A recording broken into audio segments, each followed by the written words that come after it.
गजब बेइज्जती है।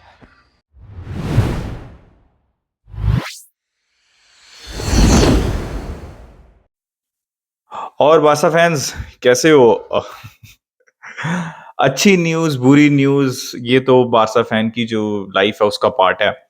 और एक अच्छी न्यूज़ आई है और एक बुरी न्यूज़ आई है, ऑब्वियसली उसके ऊपर हम डिस्कशन कर लेते हैं। सबसे पहले तो ये तो हमें पता था, लेकिन हियर वी गो नहीं हुआ था। तो विक्टर रो का फाइनली हियर वी गो हो गया।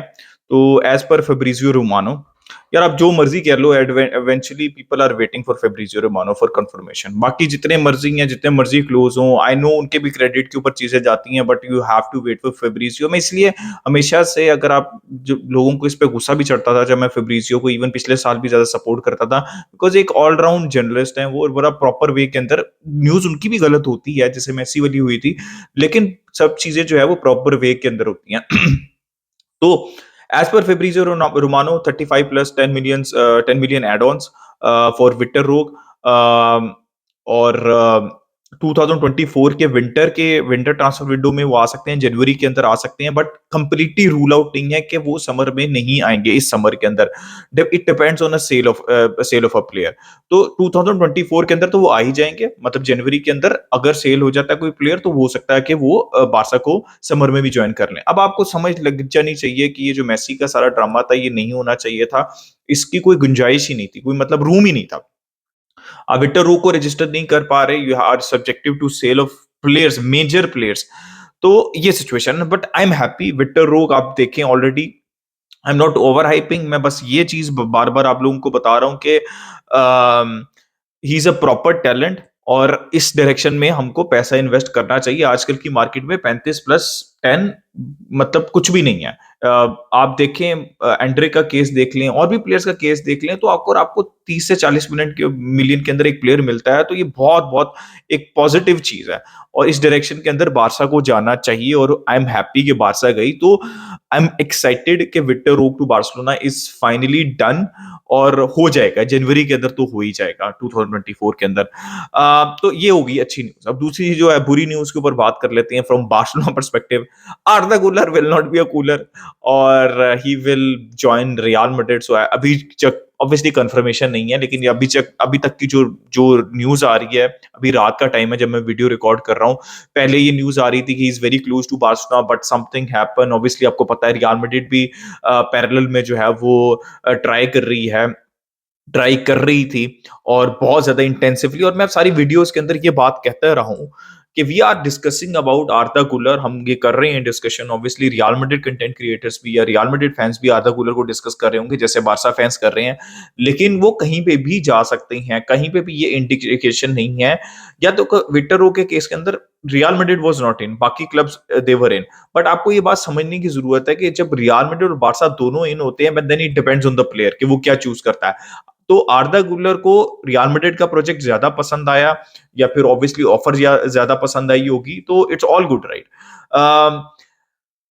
अब इस पे मेरा ओपिनियन क्या है, देखो मैं अपनी वीडियोस के अंदर सबसे पहले तो मैं उन थोड़े से फैंस को एड्रेस करना चाहता हूं जो कि विक्टर रोक के, मतलब सॉरी, विक्टर रोक कह रहा हूं, आर्दा गुलर की वीडियोस देखे ऑलरेडी उनको गावी से रिप्लेस करने के चक्रों के अंदर थे, ठीक है?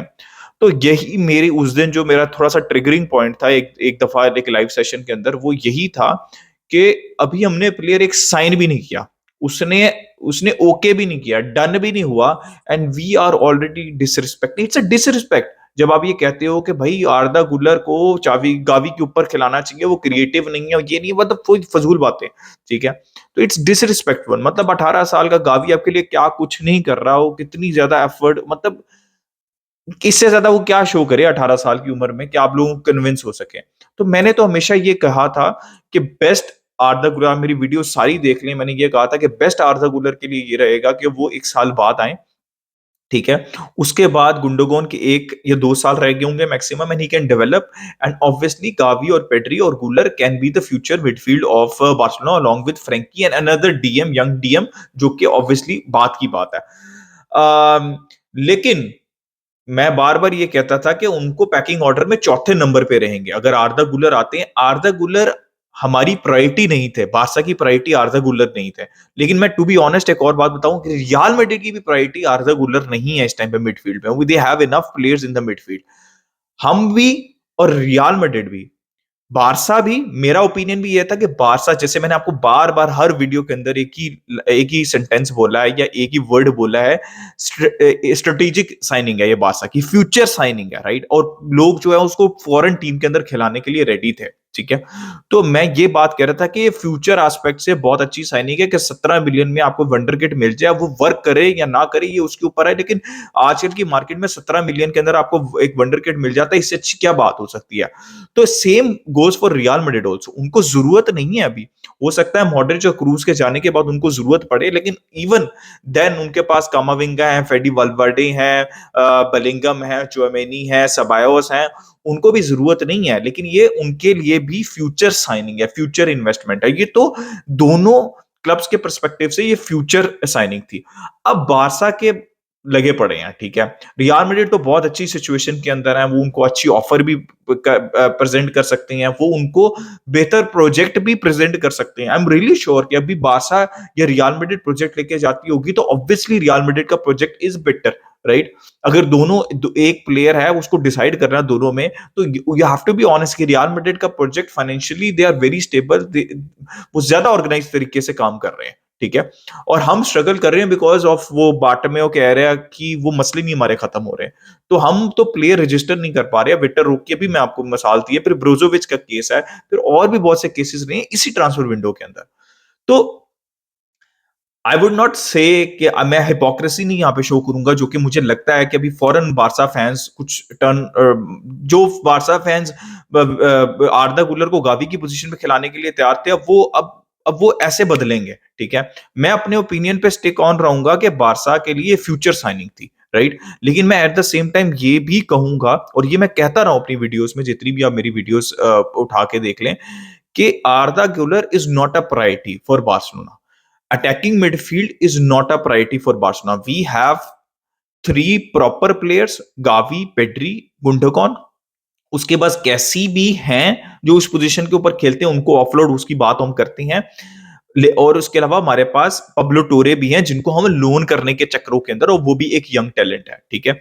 तो ये हमारे पास प्लेयर हैं ऑलरेडी। तो it was a signing for future कि इस अभी आपने साइन ना किया तो फिर आर्दा गुलर जैसा प्लेयर 17 मिलियन के अंदर आपको नहीं मिल, या जो भी है टैलेंटेड प्लेयर है, ठीक है। अब वो रियल मैड्रिड चला गया तो मैं ये तो नहीं ना कहूंगा कि वो टैलेंटेड नहीं है, टैलेंटेड प्लेयर है। तो 17 मिलियन में मिल रहा है तो ले लो। तो ये रियल मैड्रिड के लिए बहुत अच्छी साइनिंग होगी, जैसा बारसा के लिए बहुत अच्छी साइनिंग होनी थी। तो हिपोक्रेसी नहीं मैं शो करूंगा, मैं सीधी बात कहूंगा कि ये रियल मैड्रिड के लिए बहुत अच्छी साइनिंग है, जिसमें कोई नुकसान नहीं होने वाला उनको, और इस साइनिंग में बारसा को भी कोई नुकसान नहीं होने वाला। अब बारसा को फायदा क्या हो सकता है? ठीक है, बारसा ये करना चाहती थी, बहुत ज्यादा बारसा ने एफर्ट्स पुट की, लेकिन आपको फिर भी निगोशिएट करना था, पैसे देने थे। अब आप फोकस कर सकते हैं एक्चुअली सीडीएम के ऊपर, राइट। हम हो सकता है कि आर्दा गुलर के केस के अंदर एक फ्यूचर साइनिंग है, हम नहीं जाने दे सकते। हम ये सोच रहे हो कि यार चलो हम एक सीडीएम लेके आते हैं किसी तरह से करके, या फिर क्रिस्टनसन को खिला देते हैं, कुछ भी करते हैं, एक साल और इस तरह निकाल लेते हैं। तो ये एक अच्छी चीज हो सकती है कि बारसा अब आर्दा गुलर से निकल के दोबारा अपनी प्रायोरिटीज के ऊपर एक सीडीएम और एक राइट बैक के ऊपर जाएंगे, और उसके बाद जो साइनिंग होगी वो सेल ऑफ द प्लेयर, मतलब प्लेयर को जो बेचेंगे उसके बाद होगी। तो ये एक अच्छा साइन है बार्सिलोना के लिए। इसमें से एक पॉजिटिव अगर मैं निकाल सकता हूं तो यही निकाल सकता हूं, वरना आप जो ओपिनियन हमने फॉर्मुलेट किया होता बीइंग अ बार्सा फैन, उससे पीछे हट नहीं सकते, ठीक है। रियलिटी को एक्सेप्ट करें। कांग्रेचुलेशंस टू रियल मैड्रिड कि उन्होंने ये साइनिंग कर ली, और आर्दा गुलर ने, उनकी मर्जी है, उन्होंने रियल मैड्रिड को चूज कर लिया, ठीक है। तो इसमें कोई ऐसी वैसी बात नहीं है कि आप लोग जो हैं वो कह दें अरे बेकार। अभी देखना बहुत से बारसा फैंस जो कि आर्दा गुलर गुलर कर रहे थे, वो कहेंगे कि यार ये तो बिल्कुल ही बेकार प्लेयर है, अच्छा हुआ हमने साइन नहीं किया। तो ये होता है। अच्छा, अब एक फ्रेस्नेडा की न्यूज आ रही है जो कि बहुत अच्छी न्यूज है कि बारसा 10 से 15 मिलियन के अंदर वो कर सकती है डील, और ये रोमेयो की भी डील आ रही है कि बारसा वो भी कर सकती है। अब व्हाट आई वांट कि फ्रेस्नेडा वाली डील तो बारसा करे, लेकिन अगर कोई पॉसिबिलिटी है, जो कि मुझे लग नहीं रही, लेकिन अगर इस फाइनेंशियल सिचुएशन में कोई भी पॉसिबिलिटी है, तो Barça should go for a proper CDM, right. अगर नहीं है तो रोमेयो को ले हैं एक साल के लिए, एक 1+1 ईयर के लिए, and then you can think about CDM एक साल बाद, जब आपकी शायद थोड़ी सी और जो है वो बेहतर सिचुएशन हो जाए। तो Fresneda is a very good news. Romeo समझ रही है ना? रोमेओ वो I was okay with Romeo because साथ अगर गुलर की साइनिंग होती तो लेट्स सी कि क्या होता। लेकिन एक चीज़ पॉज़िटिव जो निकलता है इस सारी सिचुएशन में से वो ये निकलता है कि बार्सा जो है अब फ़ोकस कर सकती है अपनी प्रायोरिटीज़ के ऊपर, right? Guler was not a priority. It would have been a good signing but it was not a priority. मैं आपको ऑलरेडी एक्सप्लेन कर चुका हूँ। अच्छा, अब कुछ और न्यूज़ आ रही है कैसी जेरार्ड रोमेरो को कैसी की जो मैनेजमेंट टीम है उसने भी तोड़ दिया, एजेंसी ने भी तोड़ दिया। भाई जेरार्ड रोमेरो को मेसी तोड़ चुकी हैं, लेवेंडोस्की तोड़ चुके हैं, पता नहीं कौन-कौन तोड़ चुका है। और पिछले साल भी लोग जो हैं वो मेरे पे गुस्सा हो रहे थे जब वो बर्नार्डो सिल्वा वो दोबारा उन्होंने शोशा छोड़ा बर्नार्डो सिल्वा का भी। उसके ऊपर तो मैं बात ही नहीं ना करना चाहता बिकॉज़ मतलब क्यों देते हो यार तुम इस तरह की फज़ूल न्यूज़? ठीक है, अब सिर्फ एक हाइप क्रिएट करने के लिए। अब तो लोगों को समझ लग पिछली दफ़ा मुझे लोग बुरा-भला कह रहे थे, मैं ये कह रहा था कि यार आई नो कि उसके पास सबसे अच्छी रिपोर्ट होती है बार्सिलोना बिकॉज़ उसके पास कनेक्शंस हैं। बट जिस तरह वो रिपोर्ट प्रेज़ेंट करते हैं इट्स नॉट प्रोफेशनल। अब आहिस्ता-आहिस्ता जो लोग मुझे गाली दे रहे थे, अब वो दोबारा जेरार्ड रोमेरो को ही गाली देने लग गए हैं। तो ये अच्छी बात है कि साल में कम से कम हमारी फैन बेस को समझ तो लगी है कि वो बंदा करता क्या है, ठीक है? उसको इन्फॉर्मेशन मिलती है लेकिन वो घुमाता रहता है। और वो कैसी की टीम ने भी उसने सुबह-सुबह रिपोर्ट दी कि भाई कैसी is willing to leave because चावी से बात करने के बाद और उसकी एजेंसी ने उस इतना बड़ा जो है वो लिख दिया उसके कि भाई तू क्या कर रहा है? क्या बोलता रहता है? क्यों गलत न्यूज़ जो है वो फैलाता रहता है? तो समझ रहे हो मेरी बात? तो जेरार्ड रोमेरो को तो भाई बहुत लोग काट रहे हैं। मुझे तो लगता है मैंने बार-बार आपको कह रहा हूँ मुझे लगता है बार्सा ने भी काट दिया जेरार्ड रोमेरो को, वो उसको प्रॉपर इन्फॉर्मेशन नहीं देते। ये विक्टर रोक वाला भी आज का जो न्यूज़ है वो 2024 वाली वो फैब्रिज़ियो ने दी है सबसे पहले। तो इसके अलावा यार फ्रैंकी की न्यूज़ चल रही है अभी एक रिपोर्ट आई थी कि यार फ्रैंकी विल बी स्टेइंग। फिर एक और रिपोर्ट आई है कि वो नहीं जाना चाहते और उनका स्टांस सेम है। लेकिन एक और रिपोर्ट आई है सोर्सेज़ एज़ पर सोर्सेज़ कि भाई वो जितना मर्ज़ी लपोटा कहते रहें आके पब्लिकली जो पिछली दफ़ा भी कह रहे थे कि लेकिन बार्सा अभी भी सोच रही है फ्रैंकी को सेल करने का अगर कोई अच्छी ऑफर आती है तो मैं जिसके अगेंस्ट हूँ बट आपको पता है ये कैट एंड माउस चलना है, ठीक है? इस तरह की स्टेटमेंट्स लपोटा ने पिछले सीजन भी दी थी फ्रैंकी को लेके, तो if there is an opportunity तो मुझे कोई शक नहीं है कि बार्सा फ्रैंकी को बेचने की कोशिश करेगी। इसके अलावा एरी गार्सिया की न्यूज़ है कि वो रियल बेटिस जा सकते हैं ऑन लोन के ऊपर which make sense. Inigo Martinez की न्यूज़ है कि इनिगो मार्टिनेज जो है वो can become official Barcelona player tomorrow. अभी मैं वीडियो रिकॉर्ड कर रहा हूँ, ये नहीं हुआ अभी लेकिन जब तक सुबह आप देख रहे हो तो ये हो सकता है कि सुबह तक ऑफिशियल हो गए हों इनिगो मार्टिनेज। तो which is good. Inigo Martinez, Vitor Roque, Gundogan. I think it's not bad as you think, right? I know Guller would have been great for future.